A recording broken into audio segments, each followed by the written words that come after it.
Derivatives. Oh, they changed the minute. We don't need infinity limits.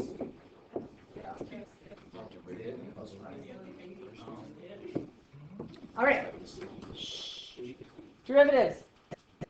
So, derivatives, if I ask you for the first derivative, which would ask you for a lot,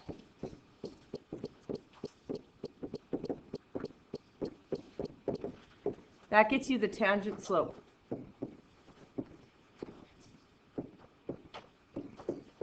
At a coordinate or at a general form. Remember we talked about this already? So I would get you the tangent slope of all the coordinates on that graph. And then when you get that, you could draw, the tangent slope is just where that dot would be so that it will only touch in one spot on that graph. So the first thing we're going to look at is power rule. So, until power rule came along, if I gave you y equals 2x squared plus 6x minus 4, you show me, this is why I didn't put this in notes in your handwriting, it takes some space, how you would find the derivative. Well, you would go y prime equals the limit as what? H approaches 0 of f of x plus h minus f of x all over h. Go. I want the first derivative. Try it out. So here we have, if I want f of x plus h, I would have to go to x plus h squared plus 6x plus h minus 4. Then I would get 2 times x squared plus 2xh plus h squared plus 6x plus 6h minus 4. And so I would get 2x squared plus 4xh plus 2h squared plus 6x plus 6h minus 4. Okay. So when we fill this in, we would have equals the limit as h goes to 0 of 2x squared plus 4xh plus 2h squared plus 6x plus 6h minus 4 minus that f of x. So minus 2x squared minus 6x plus 4 all over h. So technically, the constant always cancels, correct? That 4 will always go away, yes? Then the 2x squared, we said we have to get rid of everything that has x's in it. And then we can take an h out. And we get 4x plus 2h, terrible h, plus 6 all over h. The h's cancel. I don't know what just happened. There we go. And because the h is gone and the problem's gone, I can now fill in and drop the limit off. So I get 4x plus 2 times 0 plus 6.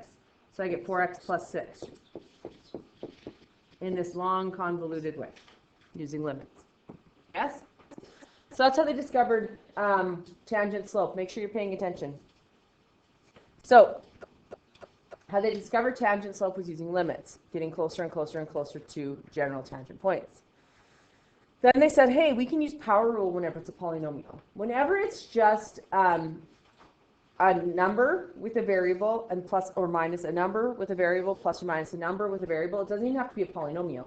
It could be 2x to the negative 4. It could be 2x to the half, okay? But what the catch is that it has to be a coefficient with a variable. That's not a fraction. So like the variable, we can't end up with a fraction. Now, what if it was 6 over x? Well, I could bring that as as x to the negative 1, and then it would be fine, right? So whenever it's anything like that, we can use power rule. So here we have y equals 2x squared plus 6x minus 4. Does that follow my rule? Coefficient, variable, plus coefficient, variable, minus a constant, right? So let's look at that one. So we have y equals 2x squared plus 6x minus 4. Now 4 actually has a variable beside it. Do you know what it is? Next to the 0. So, this has technically an, I didn't.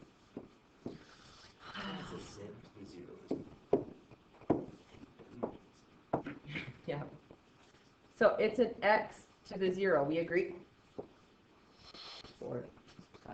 It's an x to the 0. So power rule states, to find the derivative, all you do is you take the exponent, drop it in front, multiply it by the coefficient, then drop the exponent by 1, which sounds hard, but it's not. So I'm going to go right to the derivative now. I'm going to go y prime, because that's what I found here. I found y prime, which is the first derivative, right? Boom. I'm going to do this in one step. So whenever it was a polynomial and you're like, did you get the right answer? I could look and say, yep, really quickly, or nope, because I can do it with power rule, and you guys are doing it the long convoluted. All right, so take the exponent, drop it in front. So I technically have a 2 in front. Times 2x to the, drop it by 1. 1. You see that? Then plus, take my exponent, drop it in front. So I get 1 times 6, x to the what now? 0. And then what is x to the 0? It's just a 1, right? And then minus, take my exponent, drop it in front, 0. 4x to the negative 1. What's 0 times anything? So it's gone. So my answer is y prime equals 4x plus 6.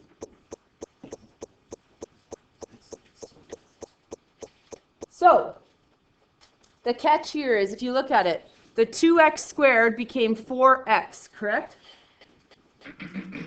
Anything with just an x becomes just the number in front, right?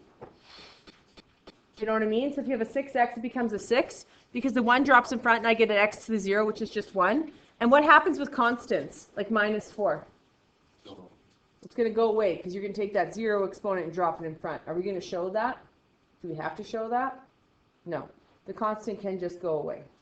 But that's the reason why it can go away, because every constant is multiplied by x to the 0, and the 0 drops in front. Okay. So if someone ever asked you why, you could explain why. Okay? Okay. Determine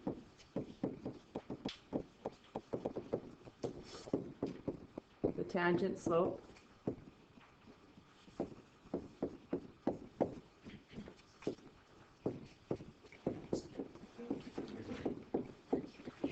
of, so I'm asking for the first derivative technically, right? When I ask for tangent slope. So this can be my first one. Y equals negative 3x to the 4 plus 6x cubed minus 2x squared plus 7x minus 4. Can you imagine doing this with the limit formula and the x plus h? It would take a while. That's why I was stayed to the quadratics for you guys. Yeah? Does it have to be like rocket count, or does it have to have? Nope. Not at all, because it doesn't have to be a polynomial. Yeah. Okay, try this one out.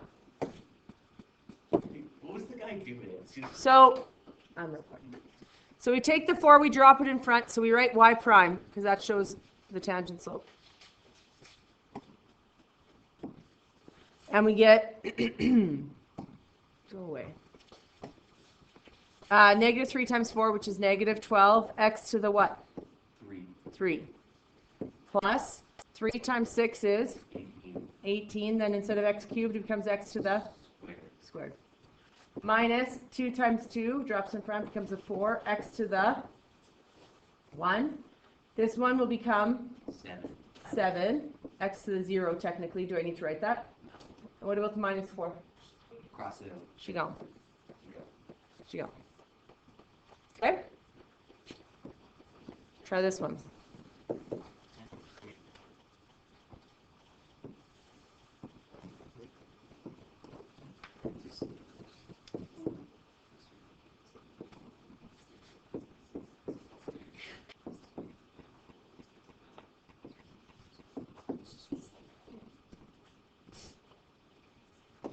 Is this a polynomial? Yeah. Yep, it just needs to have coefficients, which it does, and all the variables have to be Not fractions. not fractions, not negatives. So, natural numbers, right? Actually, whole numbers. Those can have a 0 too. Which they do. 4, 2, 6, and x is 0. So the leading coefficients and the coefficients don't matter. Okay, try it out. So, y prime equals 4 drops in front. Can it join the root? No, it has to be separate. So it's 4 root 3. Remember when you do radicals in grade 11, radical operations, you have to do coefficient times coefficient, radicand times radicand, what's underneath. And if you have a coefficient and a radicand, they just join together. Then we get x to the 3. 6 times 2 is 12x. Negative half times 6 is negative 3. X to the 5. What happens to the 8? She gone. Because it'd be x to the 0. 0 times 8. Goodbye. Okay. It's going to get more fun because I just kept polynomials here. So C. Enjoy. What if I give you b of y Yo, John, that wasn't nice. equals c y to the negative 6. Shh. Now, some people will say to me, I want f of x, and I will say to you, too bad. That's how the textbook was. Okay? The other thing people will say is, I don't know what is a variable and what is a number there. So, if it's b of y is the variable. We agree? Yes. C is just a coefficient of some sort, like 7, 9, negative a half, pi, whatever, immature. All right, so what we're going to do is we're going to take the coefficient and we're going to do what with it? Leave it, right? It's just a number. So if I want to show this as a derivative, we're going to go b prime of y equals. Now, I can do power rule to this. I said to you that it just needs to be variable to a number, right? The number could be an integer. The number could be a decimal. All it means is that this can't be like something over another variable, right? So it has to be just one single variable. So, I'm going to get negative 6c. Okay. And then y to the what? Negative 7. Negative 7. Done. Easy question. Tons of people sit and stare at it and get really mad at me. It's not that hard. Okay? D. Y equals x to the 5/3 minus x to the 2/3. Do I have a variable to an exponent? Yes. Minus a variable to an exponent? Yes. Can I do power rule? Yes. I take that exponent, drop it in front, and then do what to the exponent? Subtract 1 and rewrite it. Try it out. So, the rule is take your exponent, drop it in front. So I'm going to get 5/3 x. I don't overthink this. Then I subtract 1.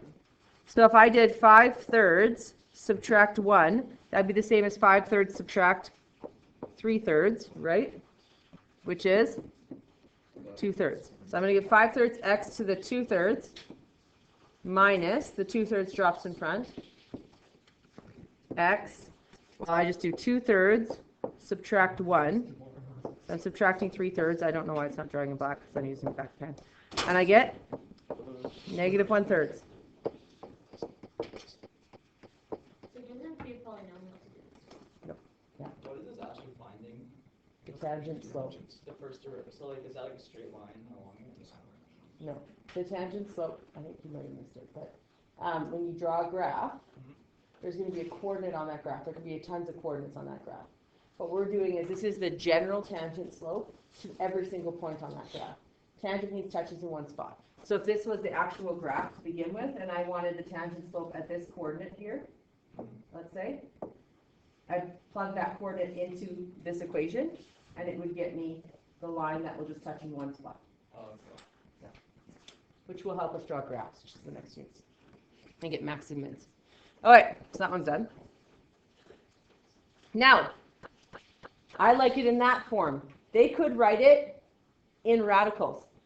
So this is a good form. Or whenever we have fractional exponents or rational exponents, which we were taught in grade 10, how to do this, they could turn this to a radical. So we would have our other option could be 5/3. Now remember, this 3 drops in front and becomes the index on the radical. So we get the cube root of x to the 2. Remember, the 3 drops underneath and becomes the index, and the 2 stays as the exponent. Now, the problem with this one is people want to take the coefficient and make it positive. This is attached to this by multiplication dot. Do you see that? So is this one. That's why the 5/3 just rolled in front. And then I had to actually do the radical the way it is. Same thing here, the 2/3 rolls in front. But the x to the 1/3 could have dropped to the bottom. So I could have wrote this as y prime equals 5/3 x to the 2/3 minus 2 over 3 x to the 3rd. Could I not? Could I have not wrote that on the bottom and made it positive? Because we would have had a grade 10 too. To make an exponent positive to the numerator, you move to the denominator. To the denominator, you move to the numerator. But you don't move the numbers in front, which is what grade 10 people try and do all the time. They try and take the coefficient with them. You only take the coefficient with you if it was like this. Then I would take the whole thing down, correct? But if it was like this, then just the x to the half drops. The number stays. Make sense? All right. So that x to the 3rds can drop to the bottom and make this be a cube root of x to the 1 technically. Do I need a little 1? Which answer is better? The one that matches the multiple choice answer. I know you would say first one, but whatever matches the multiplication, I am struggling. Okay, try this one out. H of t equals the 4th root of t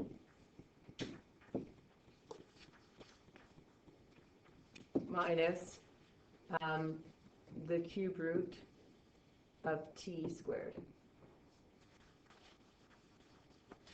Could I do it in that format? What am I going to have to do? Convert it to fractional exponent. Yeah, convert it to fractional rational exponents, and then I can do my power rule. Let's try that out. Okay, so we're going to get h of t equals, this is t to the 1, correct? So this would be t to the 1 over 4, because the 4 drops underneath that number, and then now the 3 can drop underneath the 2, so I'm going to get t to the 2 over 3. And then I'm going to do h prime of t. I'm going to get 1/4 t. What's a quarter minus 4 over 4? Negative. Negative 3 over 4. There you go. And then minus 2/3. T, 2/3 minus 1 is the same as 2/3 minus 3 over 3, which is negative 1/3. So they could leave it like that. This is one option. Or they can make the exponents move to the denominator. So they could write it like this: 1/4 t to the 3/4 minus 2 over 3 t to the positive 1/3, right? So I'd move it to the denominator. They could do that, yes? Or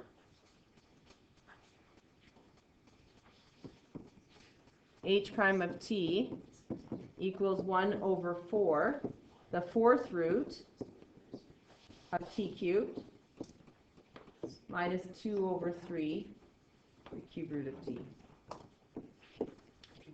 Which one's better? Right. The right one. Whichever one is, if it's a multiple choice, whichever one is there.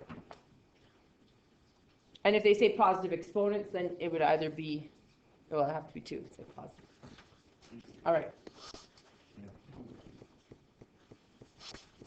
F.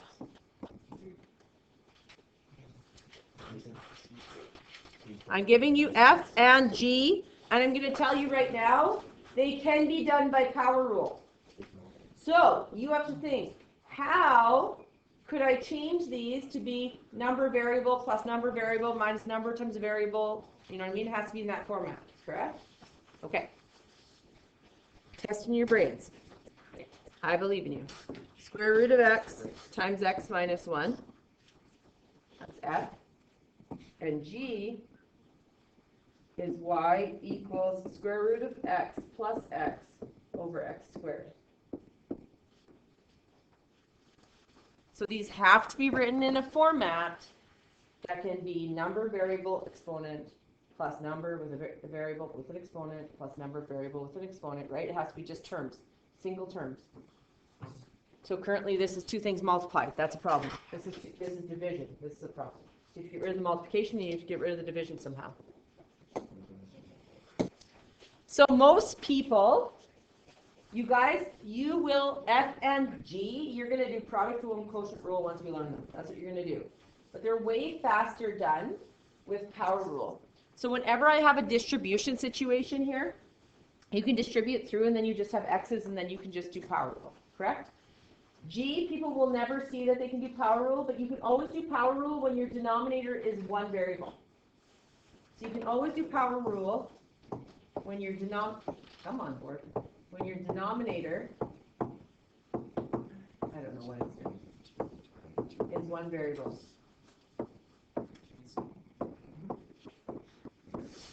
It does what it wants when it wants. Okay. So, for this one, I'm going to rewrite the square root of x as x to the what? 1/2. And then I have that multiplied by x to the 1 minus 1, technically, correct? Yes. So this one, I'm going to get x to the half times x to the 1. I've not done a derivative yet. I'm just literally making this into a form so I can do the derivative. That's why I don't have primes on them. That's why I don't have little ticks. So what's x to the half times x to the 1? What do you do when you have two bases and two exponents? You add them. So what's a half plus 1? 1.5, which is what? 3 over 2, yeah. And then a half times negative 1 is negative x to the half. Now, some people put y prime on there and then they box it. I'm like, you actually have not done a derivative at all yet.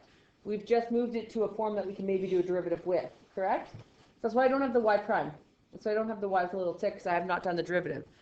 Now, can I do the power rule of it? Yes. Y prime equals, drop my exponent in front, 3/2 x to the what?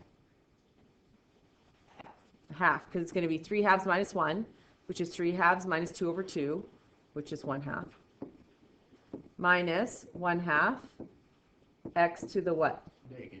Negative a half. Now we can write it in that form, or we can write it as 3/2 x to the half minus 1 over 2 x to the half down here. Or we can write it as rationals. Or it is rationals. We can write it as radicals. So we get 3 square root x over 2. Or they sometimes write it as 3 over 2 root x. It's the same thing, right? Minus 1 over 2 root x. If you have an x in the denominator and it's a square root, you should actually follow behind with x has to be greater than 0. Can't be equal to because it's in the denominator. Just a side note. All right. Everyone is really good at putting fractions together. Everyone forgets that you can take fractions apart. Okay? So for example, if I gave you x over 4 plus y over 4, you would tell me that that is what? Everyone paying attention because this is where everyone messes up. X plus y over 4. Do you see that? Everyone's really good at going this direction. Everyone forgets that you can go in this direction. You can split fractions back up over that denominator, can't you?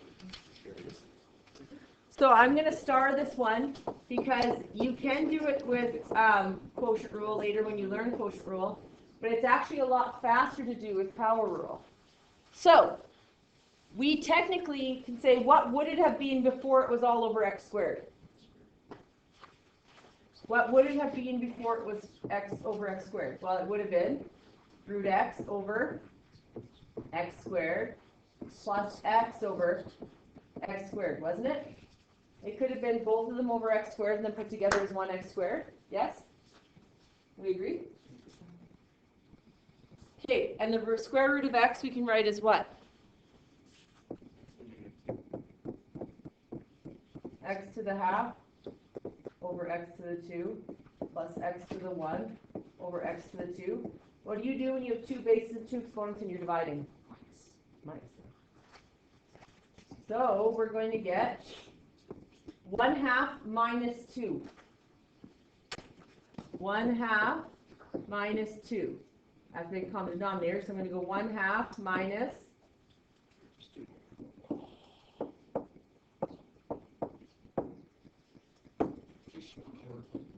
4 over 2, which is negative 3 over 2. You can just do that in your head and not show the work, but I'm showing the work because I lose people when I try to do that. Then, this one shouldn't be as hard. This one is 1 minus 2. What are you left with?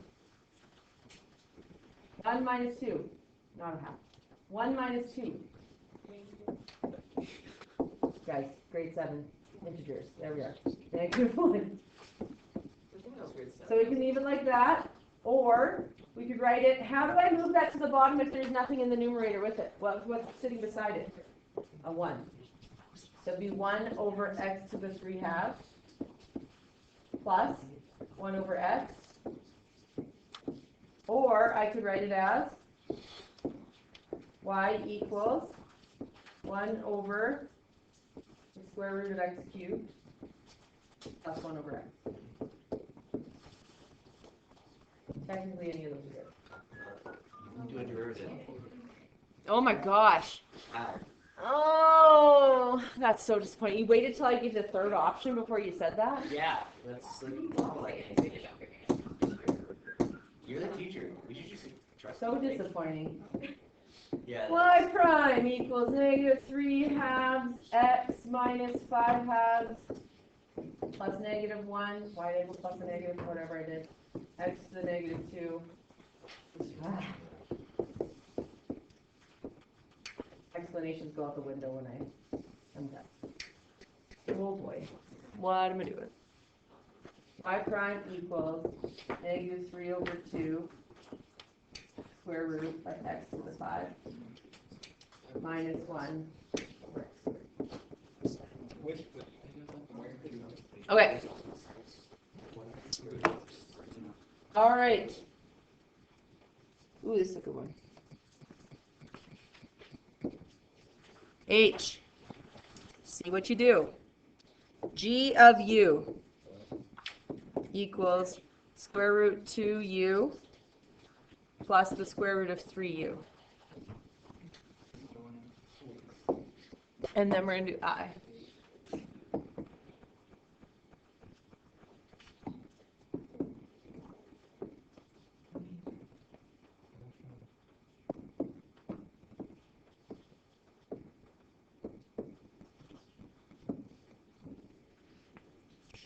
Those two.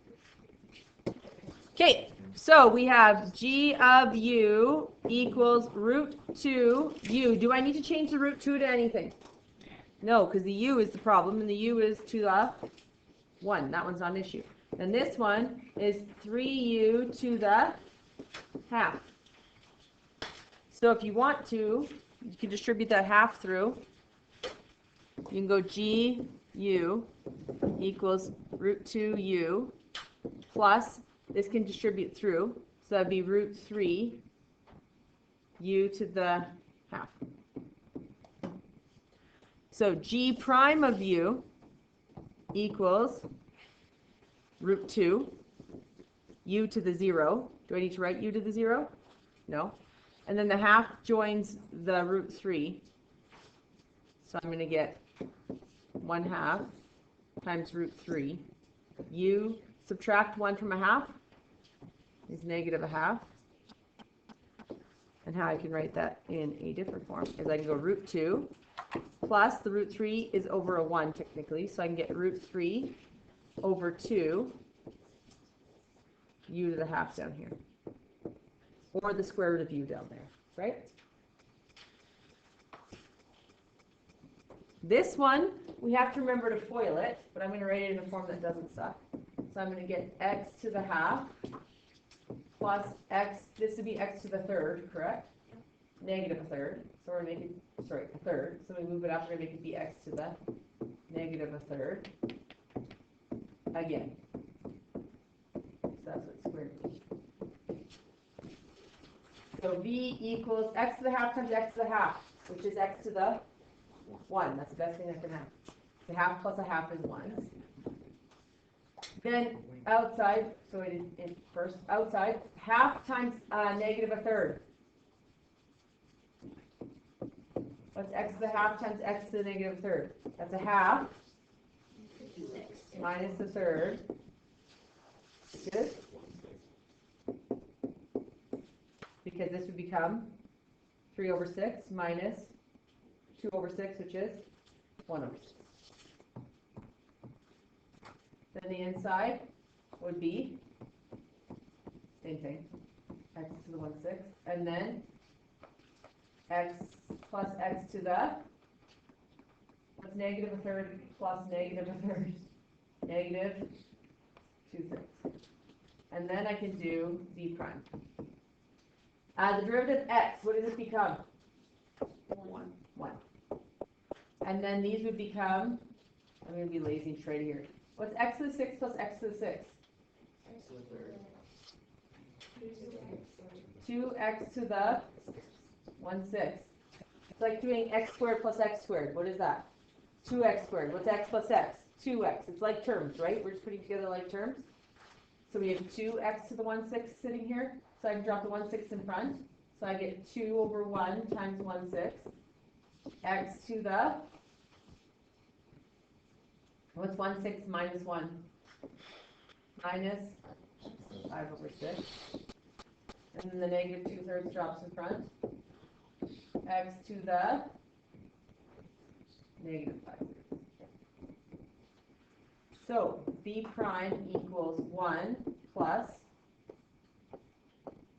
1/3 x to the 5/6 on the bottom minus 2 over 3 x to the 5/3 on the bottom. And they could write it as a radical. So I could go 1 over 3 6th root of x to the 5 minus 2 over 3 3rd root of x to the 5.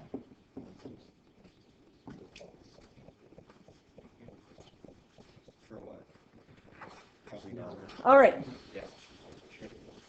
Surely. So it's page 181 in your textbook. I'll be nice to give you a page number. Bro, you still haven't posted our notes. Bro. Shh. We did. My bad, Neil. Oh gosh. So we're going to do 3 to 29 odd. Now the catch is half of these are like x to the 6th. What is that as a derivative? Now, if any of these have an e to the x in them, we have not done the derivative of that yet. Skip those ones. I didn't feel like writing, okay, 3 to 17 odd, and then 21 to 23 odd, and then 27 That's fair enough. to 29. You know what I mean? So just skip the ones that have an e in them for now. Okay? If you see this and you're like, what the heck is that? Don't worry about it. Don't worry about it. A to C. Skip the E is a number, 2.7181. Go back, because this is wrong. So this should be look, negative and a negative, which makes it negative, which makes it, oh, so wrong. It's disappointing. Well, this is a negative 1/6. Well, 1 negative a third times a half, it's negative 1/6. But you're not multiplying, you're adding. Aren't you? Oh my. I was right. So you were right. Yeah. So I was right, I was wrong. I'm